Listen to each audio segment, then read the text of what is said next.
महेश की पत्नी थी जो बहुत बोलती थी और उसके ज़्यादा बोलने से वो बहुत परेशान था।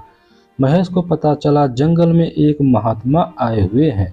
वह अपनी पत्नी को उनके पास लेकर जाता है और कहता है कि मुनिवर कृपा करके इसे समझाइए।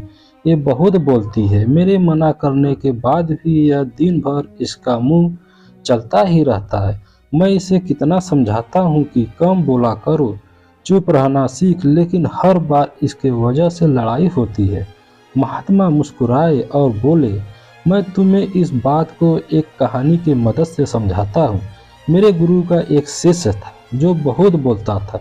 वह हर समय इधर उधर की बातें करता था और कभी शांत नहीं रहता। जब वह दान लेने के लिए जाता तो हर घर से एक नई कहानी लेकर आता और आश्रम के दूसरे शिष्यों को सुनाता, और एक शिष्य के दूसरे से बुराई करता, चुगली करता और दूसरों के सामने अच्छा बनने का प्रयास करता और खुद की मुंह से खुद की तारीफ करता रहता और हमेशा गुरु के सामने सबसे बुद्धिमान और उत्तम साबित करने का प्रयास करता। वह खुद को सभी शिष्यों से अलग और श्रेष्ठ मानता था और कहता था कि मैं एक अमीर घर का बालक, अगर मैं चाहता एक आसानदायक और सुविधा भरा जीवन जी पाता, लेकिन मैं यह सब छोड़कर यहाँ आ गया क्योंकि मुझे खोज करना, खुद को जानना है, जीवन को जानना है। एक दिन गुरु ने आश्रम के सभी शिष्यों को बुलाकर कहा, आप सबको 1 महीने के लिए कोई न कोई संकल्प लेना होगा। इससे आपकी संकल्प शक्ति मजबूत होगी और आपके आत्म शक्ति की संचार होगी। आप सभी अपने सामर्थ्य के अनुसार कोई न कोई संकल्प ले सकते हैं। यदि 1 महीने से पूर्व जिस चीज का संकल्प टूट जाएगा वह अपनी पुरानी दिनचर्या में वापस आ सकता है। सभी शिष्यों ने अपनी शक्ति के अनुसार संकल्प लिए और गुरु को अपने अपने संकल्प के बारे में बताकर वहां से चले गए। लेकिन वह शिष्य जो सबसे अलग दिखाना चाहता था, वह शिष्य गुरु के कुटिया में पहुंच गया और बोला, मैं कोई छोटा मोटा संकल्प नहीं लेना चाहता, बल्कि खुद के ही जैसे एक महान संकल्प लेना चाहता हूँ। कृपया आप ही बताएं मुझे क्या संकल्प लेना चाहिए। उसकी यह बात सुनकर गुरु मुस्कुराए और बोले, क्या तुम मेरे द्वारा दिए गए संकल्प को पूरा कर पाओगे? क्या तुम्हारे लिए उसे पूरा करना संभव होगा? शायद नहीं, तुम्हारे लिए संभव नहीं, तुम पूरा नहीं कर पाओगे, इसलिए तुम ही कोई संकल्प ढूंढो। शिष्य ने कहा, नहीं गुरुदेव, आप जो भी संकल्प देंगे मैं उसे जरूर पूरा करूंगा।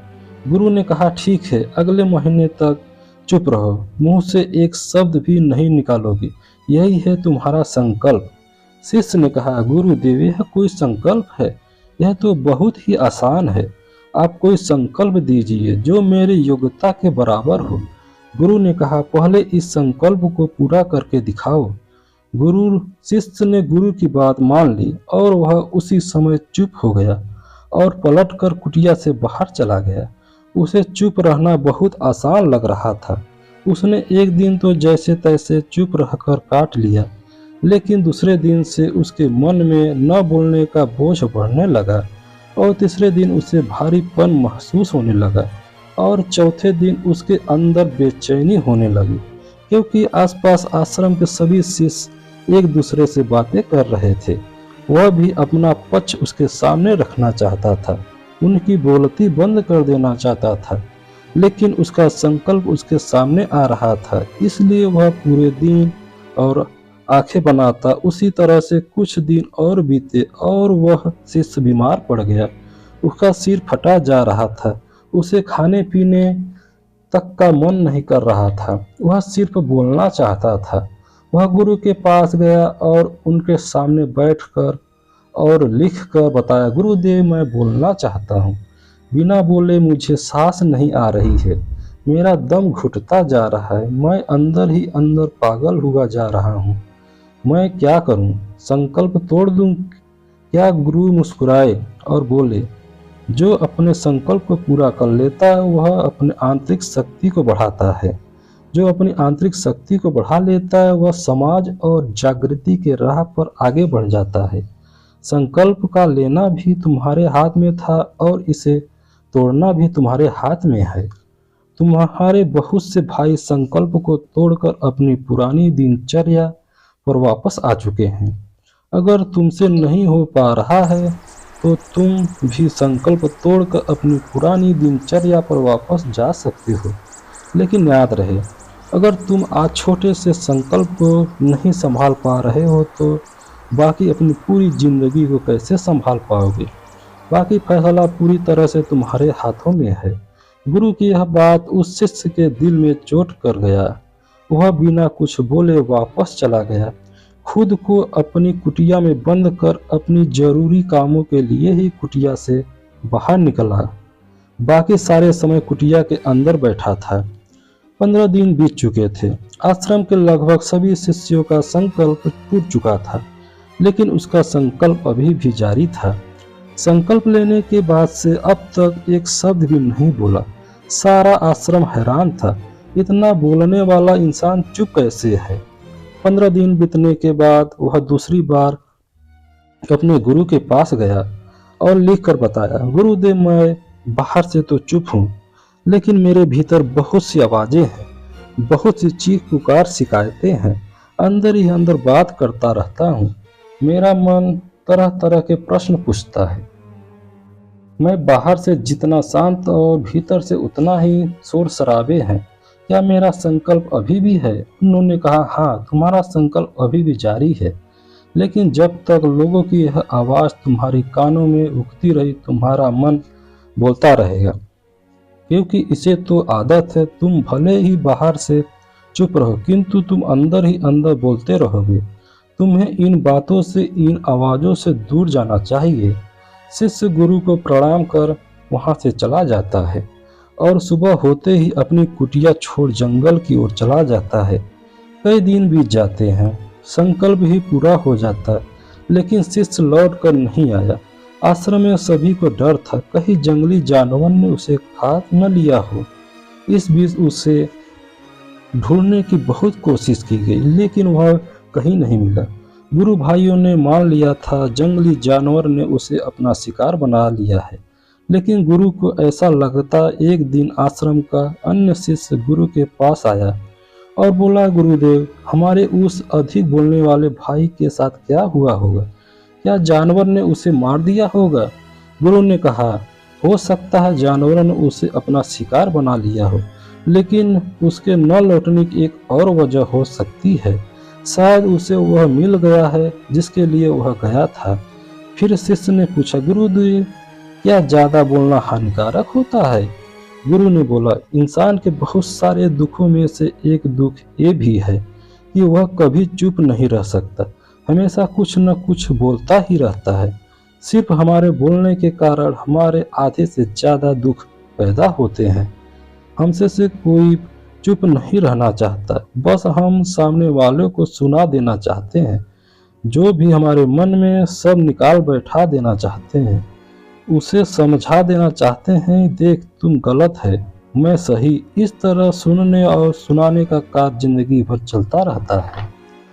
लेकिन असमझी में हम अपना समय, अपना जीवन, अपनी समझ, सबसे महत्वपूर्ण बात है कि कीमती पल जो जिए जा सकते हैं, जिनको अनुभव किया जा सकता है, जिनको आनंद में प्राप्त किया जा सकता है, यह सब खो देते हैं। लेकिन इसके बदले में मिलता क्या है? कुछ नहीं, सब व्यर्थ और बर्बाद हो जाता है। शिष्य ने पूछा, तो इसका समाधान क्या है? गुरु ने कहा, पूरी जागरूकता के साथ अपने विचारों को देखना, यही एकमात्र तरीका है। सारी मानसिक समस्याओं को वर्तमान में रहकर चिंतन करना, पूरी जागरूकता के साथ अपना काम करना जिंदगी में चमत्कार एक बदलाव देता है। उसके बाद शिष्य उस गुरु से प्रश्नों का उत्तर पाकर उन्हें प्रणाम करके वहां से चला गया।